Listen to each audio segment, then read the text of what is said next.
आज हम एक ऐसी अंग्रेजी परिकथा की दुनिया में जा रहे हैं जो ज्यादातर लोगों ने नहीं सुनी होगी।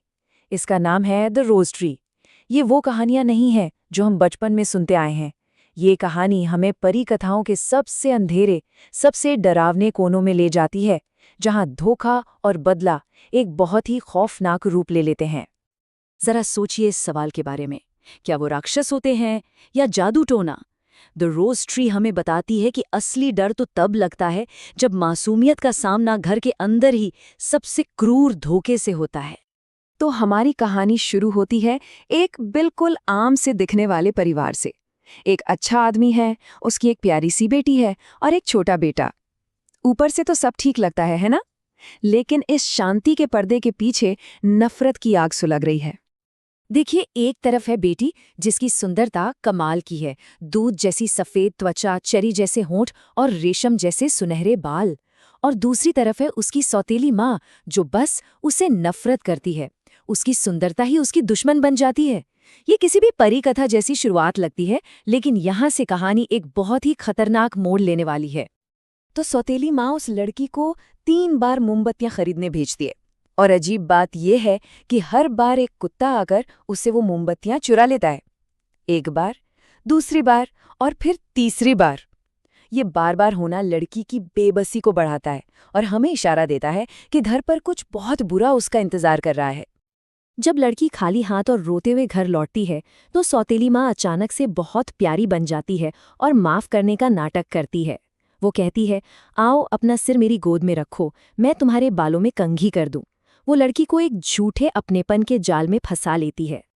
और फिर सौतेली माँ की बातें धीरे धीरे और डरावनी होती जाती हैं। पहले वो कहती है कि उसे लकड़ी का एक कुंदा चाहिए, फिर वो कहती है कंघी से नहीं, मुझे कुल्हाड़ी ला कर दो। हर एक चीज के साथ उसका असली खौफनाक इरादा साफ होता जाता है। कहानी में ये शब्द उस पल की बर्बर सच्चाई को बिना किसी लाग लपेट के सामने रख देते हैं। कोई ड्रामा नहीं, कोई लंबी चौड़ी बात नहीं, बस एक भयानक आखिरी हरकत। ये एक लाइन ही उस औरत की पूरी शैतानियत को बता देती है। अपनी सौतेली बेटी की जान लेने के बाद उसका रिएक्शन क्या था? वो हंसी। और ये डरावनापन यही नहीं रुकता।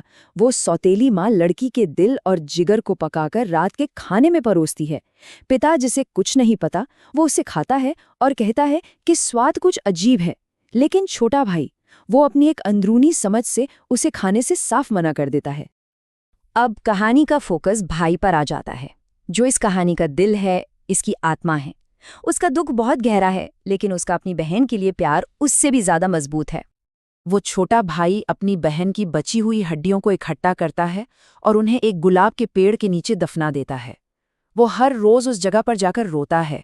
उसके आंसू एक तरह की प्रार्थना बन जाते हैं जो आने वाले जादू के लिए जमीन तैयार करते हैं। भाई के उस प्यार और दुख से एक चमत्कार होता है। उसकी बहन की आत्मा एक सफेद पक्षी के रूप में फिर से जन्म लेती है। वो उसी गुलाब के पेड़ से निकलती है, मासूमियत का वो प्रतीक जो अब बदला लेने के लिए तैयार है। लेकिन ये पक्षी सिर्फ एक आत्मा नहीं है, ये एक संदेशवाहक है। वो गाना शुरू करता है, एक ऐसा गाना जो पूरी कहानी बताता है और आने वाले इंसाफ की भविष्यवाणी करता है। ये गाना बहुत सीधा, डरावना और यादगार है। पक्षी जब भी इसे गाता है, वो सच्चाई को सबके सामने लाता है और इंसाफ की मांग करता है। और हर बार गाना इस भयानक लाइन पर खत्म होता है, स्टिक, स्टॉक, स्टोन, डेड। पक्षी अपना गाना 3 बार गाता है और हर बार उसे एक तोहफा मिलता है। एक मोची से लाल जूते, एक घड़ी बनाने वाले से सोने की घड़ी और चक्की वालों से एक चक्की का पार्ट। ये कोई आम तोहफे नहीं हैं, ये इंसाफ करने के औजार हैं। अपने तीनों तोहफों के साथ वो पक्षी अब घर लौटता है। आखिरी टकराव के लिए मंच तैयार है। घर पर सब मौजूद हैं, इस बात से अनजान कि उनका हिसाब चुकता होने वाला है। पक्षी अपना इंसाफ बड़े सलीके से करता है। पहली खड़खड़ाहट पर प्यारे भाई के लिए लाल जूते गिरते हैं, दूसरी पर उस अनजान पिता के लिए सोने की घड़ी। लेकिन तीसरी खड़खड़ाहट वो उस दोषी सौतेली माँ के लिए है। इंसाफ बहुत तेजी से, बेरहमी से और एक अलौकिक शक्ति के जरिए होता है। सौतेली माँ ये सोचकर कि उसे भी कोई तोहफा मिलेगा बाहर भागती है और वो चक्की का पार्ट सीधा उसके ऊपर आ गिरता है और उसकी कहानी को हमेशा के लिए खत्म कर देता है। कहानी का अंत बस एक भयानक शब्द से होता है, मृत। इस हिंसक कहानी का ये अचानक और कभी न भूलने वाला अंत है।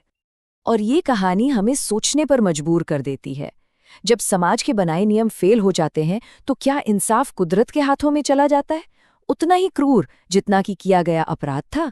द रोज ट्री हमें एक ऐसी दुनिया दिखाती है जहां दुख और प्यार इंसाफ का सबसे ताकतवर हथियार बन सकते हैं।